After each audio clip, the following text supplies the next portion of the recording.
at home. My name is Alice and I'm an educator at MOCA.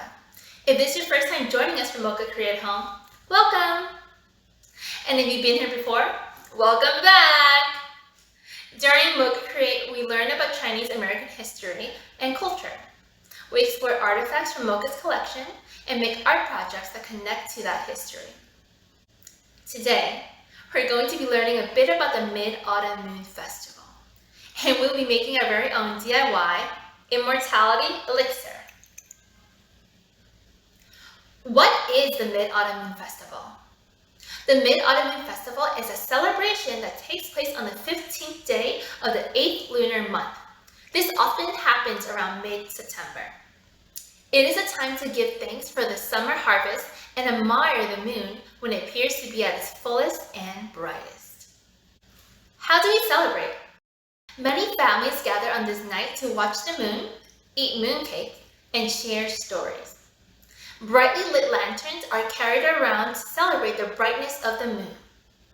Traditionally, Mid-Autumn Festival ceremonies were held to greet winter and worship the moon goddess Chang'E and her friendly companion, the jade rabbit, that also lives on the moon with her. Well, who is this goddess, you say? And what is her story? Let's find out. Many moons ago, there lived a brave archer named Chang'E who had an enchanted bow. He was married to Chang'E, the caring and lovely daughter of the river god. They were deeply in love. They lived during a time when there was not one, but 10 suns circling the earth, and each sun took their turn circling the earth one after another. But one day all 10 suns appeared in the sky together, all at once. This brought drought and disaster to the people. Chang'e was ordered by the Jade Emperor to shoot down 9 suns in order to save Earth. Chang'e did just this, and as a reward, he was given a potion of immortality, which would allow him to live forever. Chang'e ran home as fast as he could to tell Chang'E, but when he arrived, she was sleeping peacefully and did not want to wake her. The next morning, Chang'e went out hunting early before Chang'E awoke. He wanted to tell her about the potion when he returned, so he hid it in the cupboard for safekeeping. When Chang'E woke up, she made breakfast and saw the potion. Not knowing what it was, she added the potion to her meal. Suddenly, she started floating up to the sky towards the moon and was never ever able to return to the earth again. She became the goddess of the moon and lived there for the rest of her days. Unable to reach her, Chang'e built himself a palace on the sun and became the god of the sun. Once a month, on the 15th day of the lunar calendar, Chang'e is allowed to visit Chang'E. And on this evening every month, some say the moon shines the brightest because of their love. The end. Chang'E drank the potion of immortality and lived forever. Since it's probably pretty hard to get our hands on another potion of immortality, why don't we create our very own version? For this MOCACREATE, we'll be making our very own DIY Immortality Elixirs. And as a warning, please don't drink them because they're just for play. I repeat, do not drink your DIY potion, for it's only for pretend, and it won't taste very good. The materials you need are a small bottle with a cap, baby oil, and if you don't have baby oil, any other oil works just as fine. A cup of water with the food coloring of your choice. I chose blue.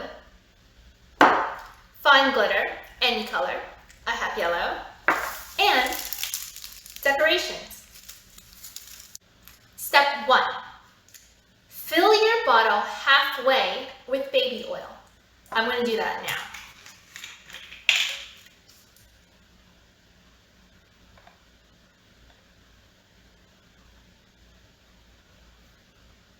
Halfway. If this is tricky for you, you might need an adult to help. Step 2. Take your glitter and you're just going to pour it in as much as you want. I'm going to do this much. Step 3, you're going to take your cup of water with your dye and you're going to pour it in your bottle up to the top. Make sure there's space for your cap to close the bottle.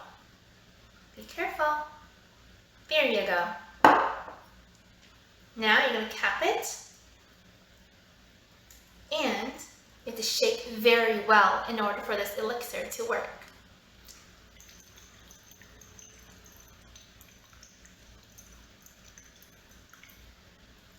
Whoa! If you let this bottle rest for a little bit, you can see the water and the glitter and the oil start to separate.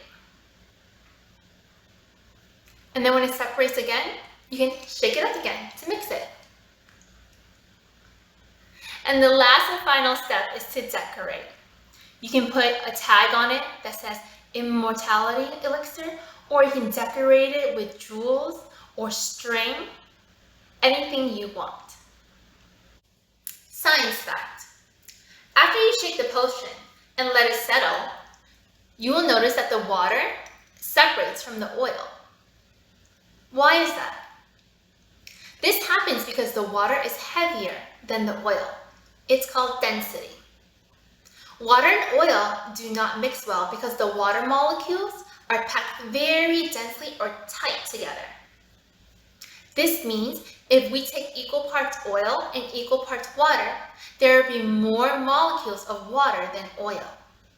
This also means that the water will always sink underneath the oil. Oil is less dense than water, so it will always float up to the top. Another reason is water and oil have different polarities. Oil molecules are not attracted to water molecules. In fact, scientists sometimes call oil hydrophobic or water-fearing. So instead of being attracted to water, oil repels it or separates from it. Will you be making more immortality elixirs for your friends and family so we can all live forever? We'd love to see how your elixirs turned out. So send us a picture of your elixirs to education@mocanyc.org or tag us at MOCANYC or hashtag MOCANYC. Thanks for joining me for MOCACREATE at Home, and I'll see you next time. Bye!